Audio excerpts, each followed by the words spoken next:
Boa noite a todos. Boa noite. Hoje, 6 de maio de 2019, nós estamos reunidos para darmos continuidade ao nosso estudo da obra A Caminho da Luz.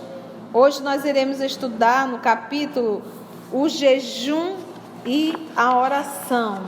Capítulo 15, a evolução do cristianismo, tá? Vamos fazer a nossa prece de abertura? Vamos agradecer a Jesus por mais esse momento de oração, de assistência. Vou pedir para a nossa irmã Rosiane vir aqui fazer a nossa prece. Aqui reunidos, amigo Jesus, em teu nome, vimos te rogar o teu amparo, para que nós possamos assim, amigo Mestre Jesus, realizarmos mais um estudo das tuas lições. Permite-nos que possamos absorver o máximo dessas máximas, possamos nós relembrarmos tudo quanto já dissestes e assim aprendermos um pouco mais. Na certeza, querido Mestre, que a tua assistência se faz através desses abnegados irmãos que nos intuem e nos conduzem, nós te rogamos as tuas bênçãos para a realização desta lição. Ficai conosco, amigo Mestre.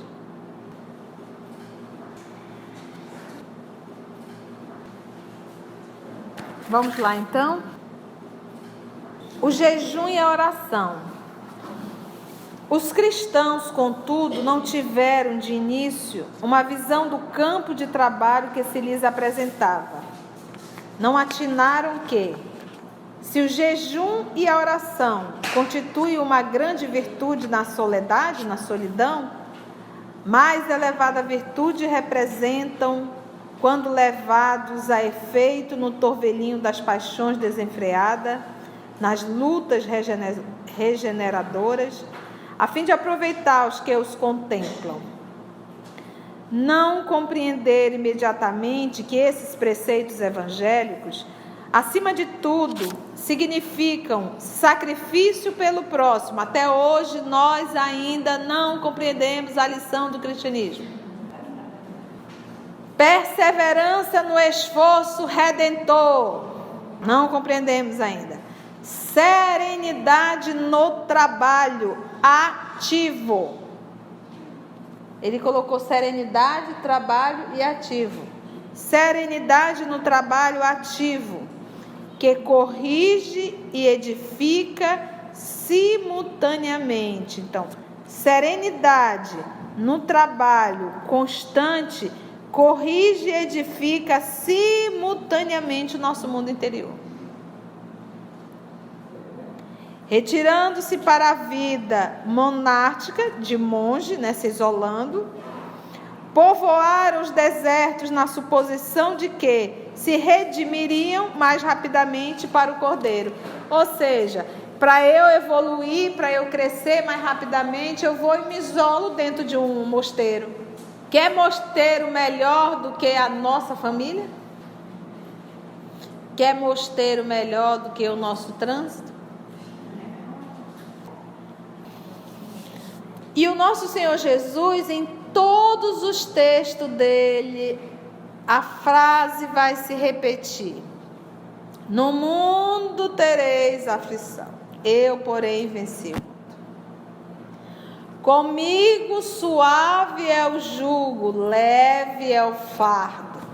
Ele em nenhum momento diz que nem haverá jugo e muito menos fardo. Ele diz que com ele se torna leve. Porque carregar um fardo com a esperança que um dia o fardo vai desaparecer, que é temporário, dói menos do que você achar que você vai passar a eternidade carregando aquele fardo. E que a gente nós não estamos abandonados.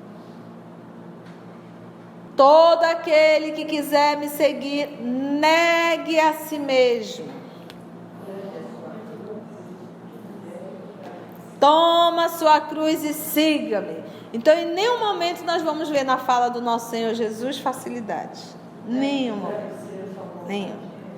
E muito menos dizendo, para você me encontrar, você deve se isolar no monte, ficar lá orando várias vezes por dia, meditando, refletindo, longe de tudo e de todos. O próprio Cristo se jogou na multidão. Então ele mesmo deu o exemplo do que seria ser cristão. Mas a gente não quis entender. A gente adora dar nó em pingo d'água. Uma ânsia de fugir das cidades populosas fazia então vibrar todos os crentes. Isso quer dizer, gente, tem hora, tem momentos que a gente precisa dar um break mesmo.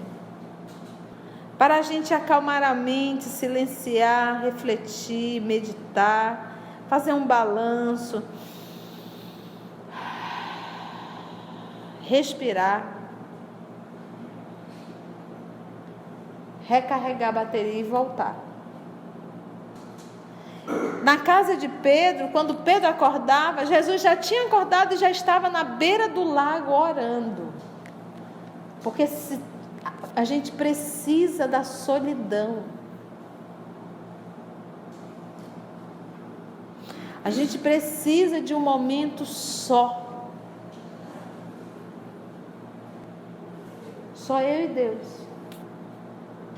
Eu preciso dessa intimidade com Ele.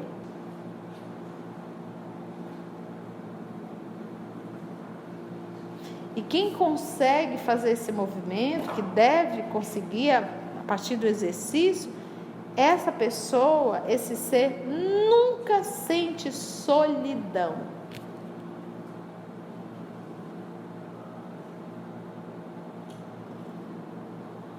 Uma ânsia de fugir das cidades populosas fazia então vibrar todos os crentes, originando os erros da idade medieval, quando o homem supunha encontrar nos conventos as antecâmaras do céu. Foge para o convento achando que aquela é a sala que antecede o céu. O Oriente, com os seus desertos numerosos e os seus lugares sagrados, afigura-se o caminho de todos quantos desejam fugir dos antros das paixões. Só a grande montanha de Nítria chegou a possuir 30.000 monges. Pensa, gente, 30.000 monges nessa montanha. Chegou a possuir 30.000. E a gente fazendo a pesquisa, eles não chegam a essa numeração, né, Carla? 30.000. Eles chegam um pouquinho menos. Aí eu só comigo, eu digo, mano, coloca 30.000. Exilados do mundo e dos seus prazeres desastrosos. Porque uma coisa é eu adorar, ter uma dependência, seja lá do que for, mas não, eu prefiro não ter contato. Obviamente, no processo de me afastar, realmente, eu não tenho recurso, eu tenho que me afastar porque conviver seria difícil. Mas fugir por uma vida inteira, não. Eu tenho que me recuperar, uma vez eu volto em contato, mas não sinto absolutamente nenhuma vontade quando isso está resolvido dentro de mim. Vocês sabem como é que eu vou saber? Só você sabe. Então, enquanto eu percebo que aquilo ainda me promove uma fragilidade, eu tenho que me recolher, mas daquilo e não do mundo.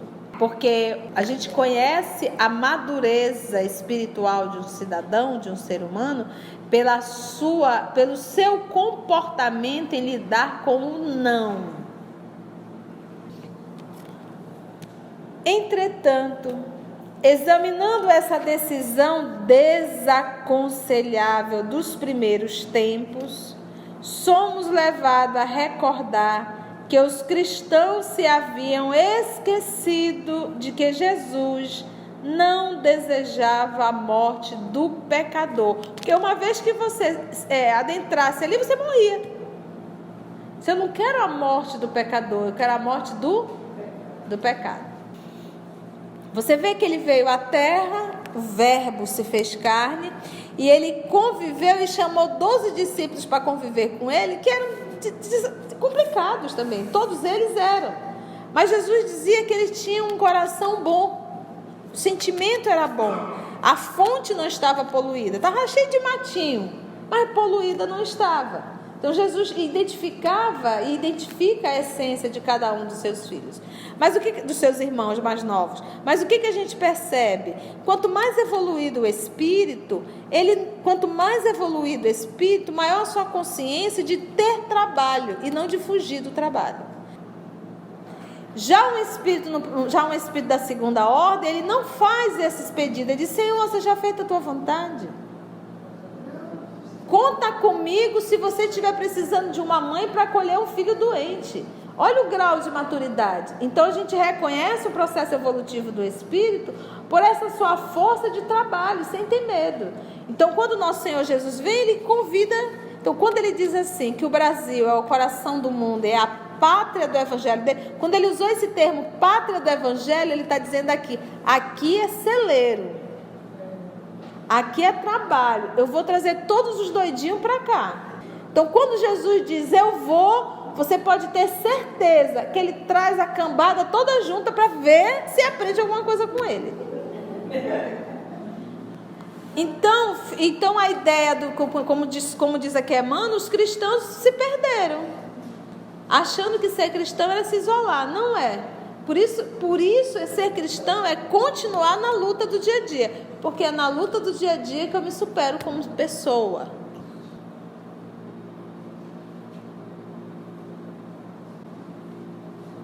Vamos estudar Constantino? Constantino foi imperador e o primeiro imperador a professar o cristianismo, tá, gente?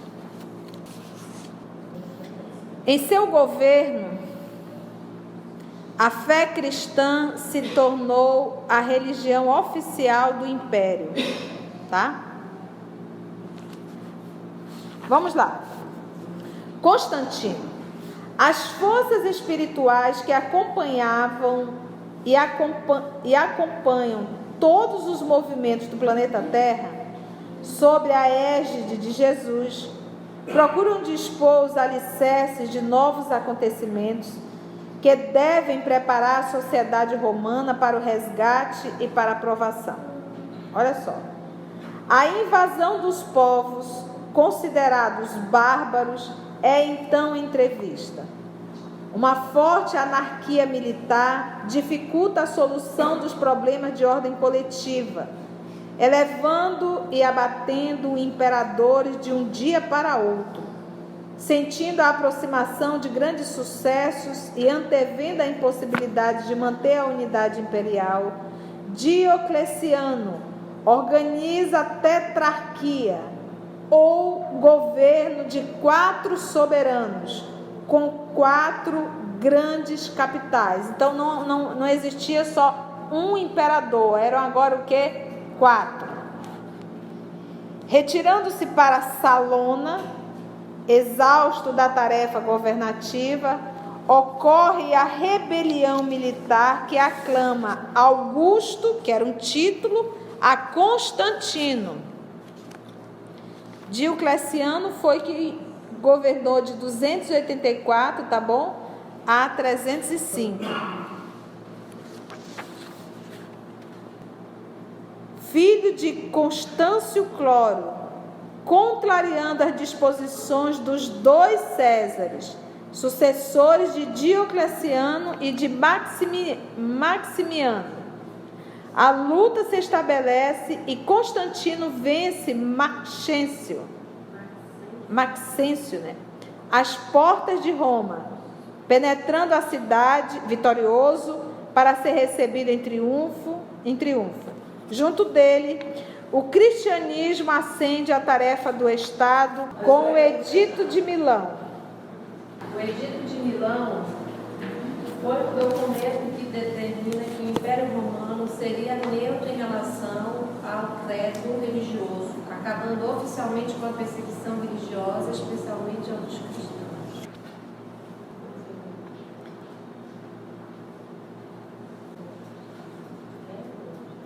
Vamos ver o papado?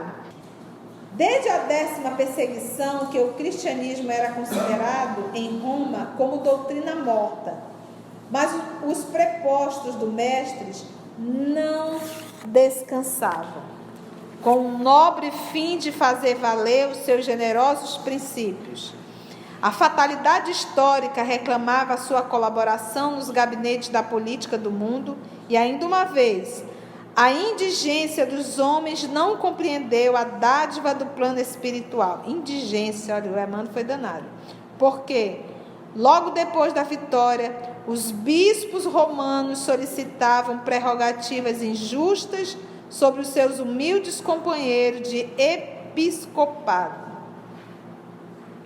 O mesmo espírito de ambição e de imperialismo que de longo tempo trabalhava o organismo do império dominou igualmente a Igreja de Roma, que se arvorou em suzerana e censora de todas as demais do planeta. Cooperando com o Estado, faz sentir a força das suas determinações arbitrárias. 300 anos lutaram os mensageiros do Cristo, procurando ampará-la no caminho do amor e da humildade. A gente pensa 300 anos de cristianismo a bom ser sacrificado. Até que a deixaram enveredar pelas estradas da sombra, para o esforço de salvação e de experiência. E tão logo a abandonaram ao penoso trabalho de aperfeiçoar-se a si mesma, eis que o imperador Focas favorece a criação do papado no ano de 607. Olha só, favorece a criação do papado já no ano de 607. Nós vamos já mergulhar nisso aqui, tá, gente? A decisão imperial faculta aos bispos de Roma prerrogativas e direitos até então jamais justificados. Entronizam-se mais uma vez o orgulho e a ambição da cidade dos Césares. Já em 610, Focas é chamado ao mundo dos invisíveis, ou seja, ele o quê? Deixando o orbe a consolidação do papado. Dessa data em diante ia começar um período de 1260 anos. 610 com 1260 vai dar quanto? Todo o período do quê? Idade Média, Inquisição. De amarguras e violências para a civilização que se fundava. Nós tivemos as cruzadas, século XI até o século XIII. Qual era o propósito da cruzada? A conquista da cidade de Jerusalém, a Terra Santa. E foram para lá e mataram muita gente. E eram soldados do Cristo. Eles queriam a cidade santa para eles. A Inquisição, nós tivemos a Inquisição justamente a partir de 1250, aproximadamente, até o século XIX. Exatamente o período que retrata lá no Apocalipse de João.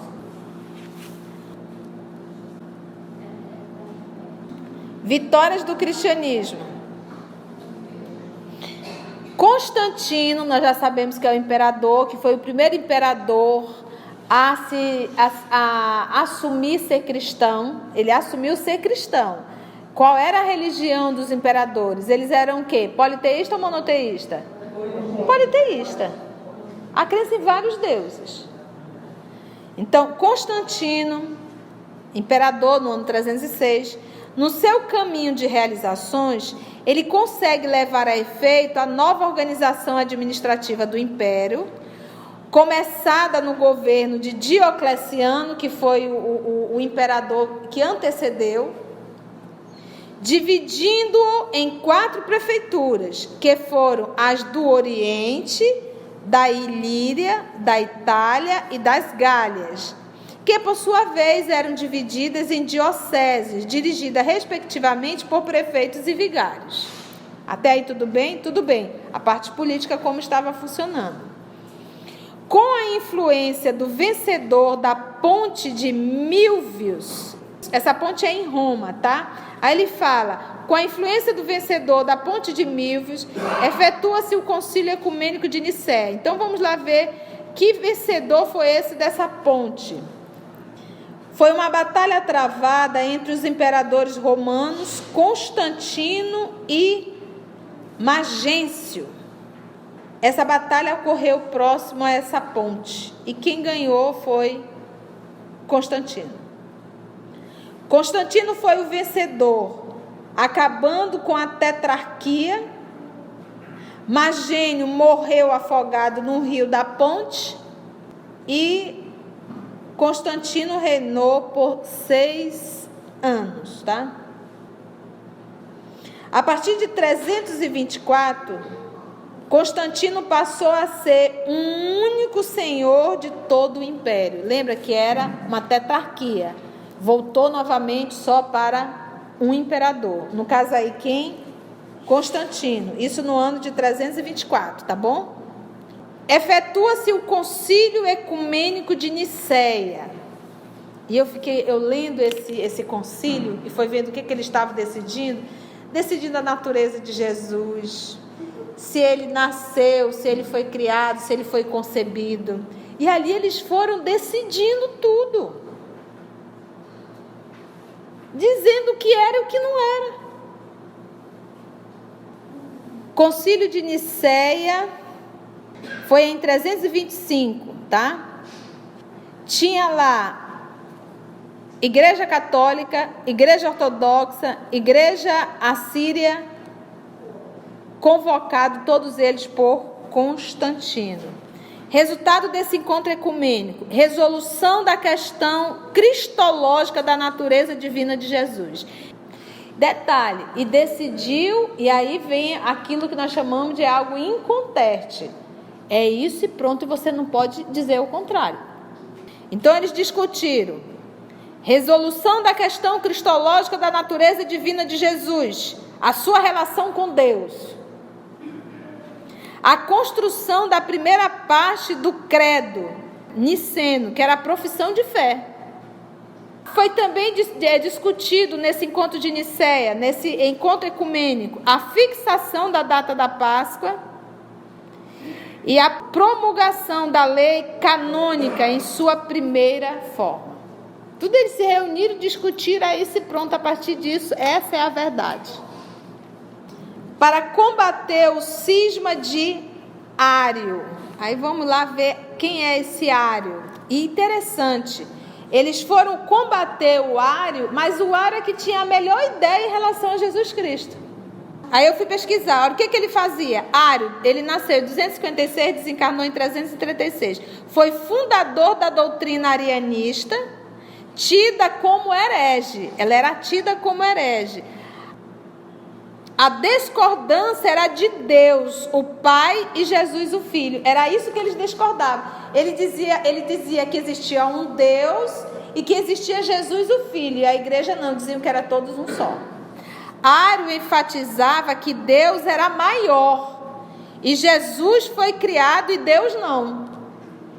Porque ele não colocava Jesus como um Deus, ele colocava Deus e colocava Jesus como filho de Deus. Aí que surge exatamente aqui no concílio, a Santíssima Trindade. Ele é herege. Por isso é que ele era herege. Ele não aceitava, ele não defendia a tese de que Jesus era Deus. Ele colocava Jesus como uma criatura de Deus, criado por Deus, porque ele dizia assim: Deus é Deus porque Deus não foi criado. Já Jesus foi criado. Olha só, presta atenção. Eu vou repetir aqui, ó. Com a influência do vencedor da ponte Milvio, que nós já sabemos que era o Constantino, efetua-se o concílio ecumênico de Nicéia para combater o cisma de Ário, padre de Alexandria, que negara a divindade do Cristo, entendeu? Os primeiros dogmas católicos saem com força da lei desse parlamento eclesiástico do ano de 325. Então eles discutiam nascido, criado e gerado. Jesus foi nascido? Jesus foi criado ou Jesus foi gerado? Então, ou seja, assim, o mundo está pegando fogo, um monte de gente passando fome, um monte de gente passando necessidade, e um grupo se reúne para discutir coisa que não vai fazer diferença nenhuma. Então não mudou. Aí eu lendo isso aqui, eu vendo, aí eu me lembrei das reuniões que a gente faz nos centros espíritas, e eu disse assim, meu pai, passaram-se os séculos, mas quando a gente se depara com a religião, a gente repete os mesmos erros. Continua aqui, olha lá. Fim do reinado de Constantino, aparecem os seus filhos, que não lhe seguem as tradições. Em seguida vem Juliano, sobrinho do imperador. Juliano, ele se tornou imperador em 355. E Juliano foi o último imperador pagão. O sobrinho veio para arrasar tudo que Constantino tinha feito. O Juliano era politeísta, era pagão e queria trazer toda essa crença de novo. O sobrinho, para te ver que o cão nasce bem perto. E ele foi como imperador, né? Sobrinho do imperador, eleva-se ao poder, tentando restaurar os deuses antigos, tá vendo? E eu fui pesquisar, e é isso. Eu digo, pô, Chico, tu é o médium, tu é o cara. Porque hoje a gente tem um poderoso Google, mas, gente, ele não tinha isso. Tudo que está aqui bate perfeitamente com a história.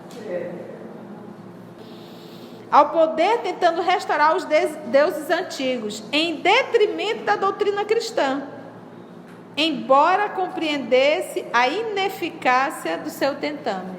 Ele compreendia que ele estava nadando contra a correnteza, mas ainda assim, ele tentou.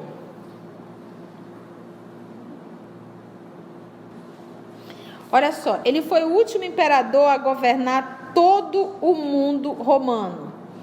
Após a morte, as duas partes do Império Romano dividiram-se definitivamente em Império do Oriente e Império do Ocidente. Mas, por volta do ano 381, surge a figura de Teodósio, também foi imperador. A morte dele foi no ano de 395. Nasceu em 379. Morreu cedo, né? Por volta do ano de 381, surge a figura de Teodósio, que declara o cristianismo religião oficial do Estado. Então, o Constantino, no ano de 306, gente, olha só, 306, quase um século para o cristianismo ainda se firmar. Em 306, Constantino assumiu ser cristão, mas o cristianismo não era uma religião, como ele coloca, oficial do Estado. Aí veio Teodósio no ano de 381, e aí sim ele pegou o cristianismo e declarou o cristianismo religião oficial do Estado de Roma, decretando simultaneamente a extinção dos derradeiros traços do politeísmo romano. É então que todos os povos reconhecem a grande força moral da doutrina do crucificado, pelo advento da qual milhares de homens haviam dado a própria vida no campo do martírio e do sacrifício. Vendo-se o imperador em 390 ajoelhar-se humildemente aos pés de Ambrósio, bispo de Milão, a penitenciar-se das crueldades com que reprimira a revolta dos Tessalonicenses. O que foi essa revolta dos Tessalonicenses? Foi uma perseguição e violência contra os não cristãos do Império Romano no ano de 388. Houveram centenas de mortes. Pensa, eu sou cristão e eu vou perseguir os meus irmãos da Tessalonicense, que não eram cristãos, e sair matando todo mundo. Esse Teodósio fez esse movimento, depois procurou o bispo, se ajoelhou para pedir perdão toda aquela guerra que ele promoveu. Como é que pode, gente? Então a gente pensa em cruzada, mas olha aqui aonde o trem começou, aonde a situação começou a matar em nome do Cristo. Você não é cristão, então eu vou te matar. Dá para ir mais um pouquinho? Vamos ver os primórdios do catolicismo. Até o ano 380, o cristianismo ele era puro. Quando ele foi transformado em religião, que Roma colocou ela como uma religião oficial, acabou o cristianismo. O cristianismo, porém, já não aparecia com aquela mesma humildade de outros tempos. Suas cruzes e cálices deixavam entrever a cooperação do ouro e das pedrarias, mal lembrando a madeira tosca da época gloriosa das virtudes apostólicas. Gente, que é esse o cuidado que nós temos que ter com o movimento espírita. Se nós fôssemos em Pedro Leopoldo, nós íamos ver o Centro Espírita da Prece, a Casa da Prece, simples, na sua singeleza, atendendo a multidão. Qualquer pessoa entrava e ia se sentir bem. E muita simplicidade. Chico sempre cultuou a simplicidade. Por quê? Porque ele quer reviver o cristianismo. Jesus não tinha nem a Casa da Prece, ele fazia toda a movimentação dele na beira do lago do Tiberíades. Aí, vamos agora voltar para o nosso movimento espírita. A casa cada vez crescendo, cada vez crescendo, cada vez crescendo, cada vez crescendo. E quando vai crescendo, ainda mais aqui em Manaus, energia é muito cara, precisa de ar-condicionado. Daqui a pouco a gente vive só para pagar energia. E cada vez mais distanciando das coisas mais simples. Então nós temos que ter muito tato, muito cuidado, senão a gente vai repetir o mesmo erro. Volto a falar, nós temos os nossos encontros, os nossos congressos cada vez mais elitizados. Fiquei muito feliz com a Federação Espírita do Amazonas, que vai ter agora um encontro, e eu vi o cartaz de divulgação. Fulano de tal, do Centro Espírita tal, coordenador da atividade mediúnica tal. Acabou. E está certo. Aplauso que voltou a fazer o que nós fazíamos há 20 anos atrás. A vida particular de ninguém me interessa. A vida profissional muito menos. Quem está vindo palestrar é o trabalhador espírita, não é o trabalhador acadêmico.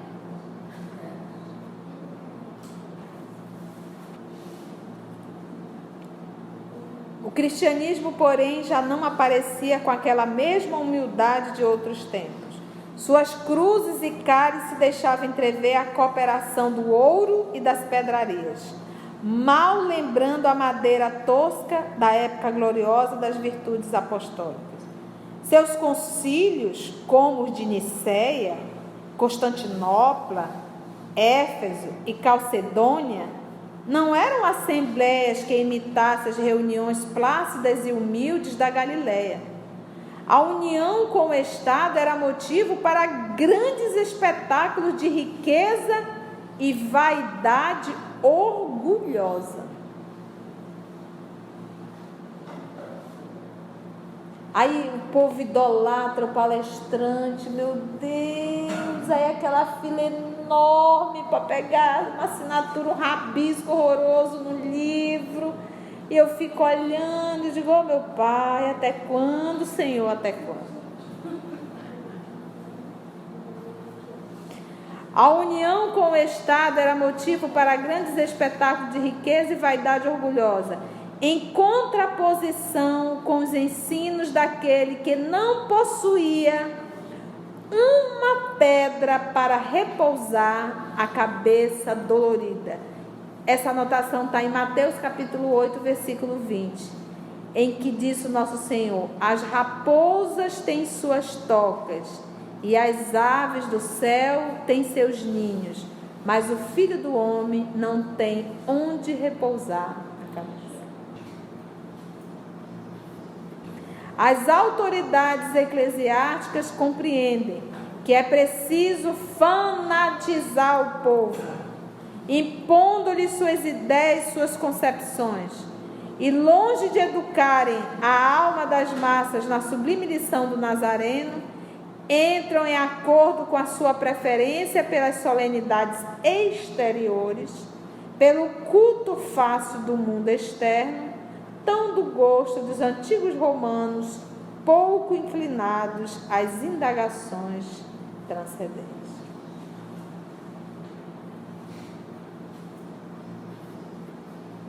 Às vezes, em determinadas reuniões, eu me lembro que foi tão interessante que a gente estava numa reunião de diretoria, e aí a gente tinha que falar palavra, não me lembro muito bem, e quando eu disse assim, falta o amor, põe amor aí, que estava coordenando o trabalho.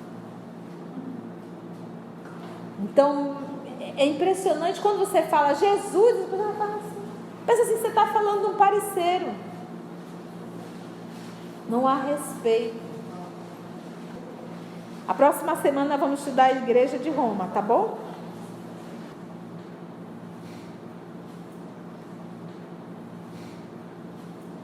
Vamos orar?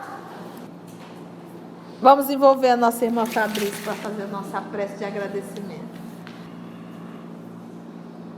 Amigo Jesus, te agradecemos por essa oportunidade, onde relembramos os teus ensinamentos, que possamos, Senhor Jesus, interiorizá-los e nos esforçarmos para colocar em prática no nosso dia a dia. E assim estaremos construindo o reino de Deus em nossos corações. O momento é de agradecimento. Agradecemos essa casa que nos acolhe com carinho, aos amigos, trabalhadores encarnados e desencarnados do plano superior. Agradecemos a nossa facilitadora, que tanto se empenha para pesquisar e compartilhar conosco essas lembranças do cristianismo. Senhor Jesus, envolve-nos com a tua luz, com a tua paz, com a tua misericórdia, e que possamos perseverar nesse estudo, mas que não apenas o intelectualizemos, mas que possamos vivenciá-los no nosso dia a dia. Permanece conosco, hoje e sempre, e que assim seja.